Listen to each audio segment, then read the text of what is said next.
Hello everyone, দেখতেই পাচ্ছ তোমরা আজকে বড় বড় গলদা চিংড়ি। মোবাইলে হয়তো বা ছোটো লাগছে, আর সামনাসামনি কিন্তু অনেকটাই বড়। তোমরা হয়তো বা বুঝতে পারবে মোবাইলে ছোট।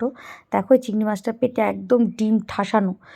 তো অনেক দিনের ইচ্ছা ছিল আমার গলদা চিংড়ি খাবো। অনেক দিন থেকে বরকে বলেছিলাম যে গলদা চিংড়ি নিয়ে এসো। এর আগেও নিয়ে এসেছিলো, না নিয়ে আসা না, তবে এর থেকে একটু ছোট, আর এগুলো একটু বড় বড়, মানে এক একটা অনেকটাই বড়। তো সেগুলো নিয়ে এসছে 7টা কি 8টা মিলে হচ্ছে হাফ কেজি। তো ভালোই বড় বড়, তোমরা বুঝতেই পারছো। তো আমি ভাবলাম যে এখন একটু তোমাদের সঙ্গে এটা শেয়ার করি, না তোমাদের সঙ্গে না শেয়ার করলেই নয়। আমার একটা মানে খাওয়ার আশা, সেটা হচ্ছে পূরণ হচ্ছে। তো সেই জন্য ভাবলাম যে, আর তার মধ্যে আমি একটু রাগ হয়ে আছি, আমার বরমশাই নিয়ে মানে বরমশাই কাটছে সেই জন্য। তো আমাকে অনেকবার বললো কাটো কাটো, তো আমি কাটিনি, সেই জন্য কাটতে বসে গেছে। আমি রাগ করেছিলাম, তারপরে আমি এসে একটু ভিডিওটা করলাম রাগের মাথায়, যে না একটু ভিডিও করি। তো দেখো এক একটা এক এক রকমভাবে কাটছে, সবগুলো সব রকমভাবে কাটছে না। কোনোটার আঁশ ছুটিয়ে দিচ্ছে, তো কোনোটার আঁশ রাখছে, কোনোটার মাথা মানে কেটে ফেলছে, তো কোনোটার কাটছে না, এরকম হচ্ছে ব্যাপার। তো আমার বর মাছ কাটতে, মাংস কাটতে, এসব কাটতে ভালোই পারে, আর বেশ পরিষ্কার আমার বর। আমার খুবই ভালো লাগে সেই কারণেই। আর আমার হেল্পও করে মাঝে মাঝে। তো এটা করা উচিত, তাই না?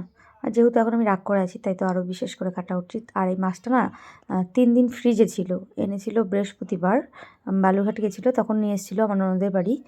তো 3 দিন হয়ে গেছে ফ্রিজে ছিল, তাই জন্য মাছটা একটু কেমন যেন হয়ে গেছে, কিন্তু যখন এনেছিল তখন জ্যান্ত ছিল মাছগুলো, সব না নড়াচড়া করছিল।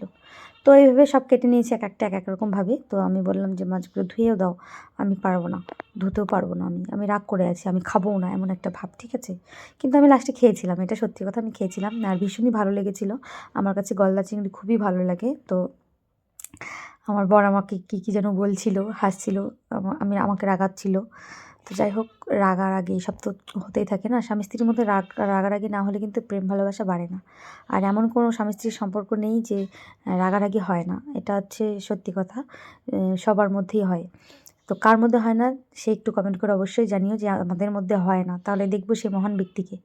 তো এই যে আমার বর সুন্দর করে একটা একটা করে ধুয়ে নিচ্ছে, এখন এগুলো রান্না করবে আমার শাশুড়ি মা। তো আমার শাশুড়ি মার কাছে দিয়ে আসবো, আমি রান্না করবো না, বললাম না যে আমি রাগ হয়ে আছি। তো আমার শাশুড়ি মার কাছে দিয়ে আসবো রান্না করতে। আমার শাশুড়ি মা একটা মশলা দিয়ে রান্না করবে, এর আগেও এনেছিলো, এর আগেও ভালো লেগেছিলো মশলা দিয়ে, সেই জন্য মশলা দিয়ে রান্না করবে। সেই মশলা দিয়েই খাবো, সেই জন্য মানে খাবো বলতে আমি তো খেয়েছিলাম, কিন্তু প্রথমে বলেছিলাম খাবো না খাবো না, রাগ করে। আর এখানে আমি শাশুড়ি মাকে মশলা করে দিয়েছি, এই যে দেখো মশলা, এখানে পেঁয়াজ টেয়াজ কেটে নিয়েছে, আর এটার মধ্যে মশলা করে দিয়েছি। তো শাশুড়ি মা রান্না করবে, এই যে এখানে হলুদ লবণ মাখিয়ে রেখেছে। তো ভিডিওটা আজকের মতো এইটুকুনি, তারপর আর করিনি। তো টাটা, সবাই ভালো থেকো।